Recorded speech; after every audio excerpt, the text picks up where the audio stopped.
tek gerçek vardır. O da diyor içinde bulunduğumuz Evet, andır. şimdiki an, şu Aynen an öyle. işte. Oradan mı diyor şimdi?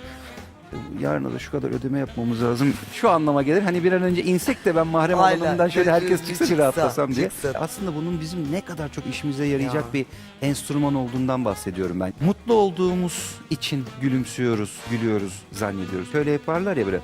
Evet.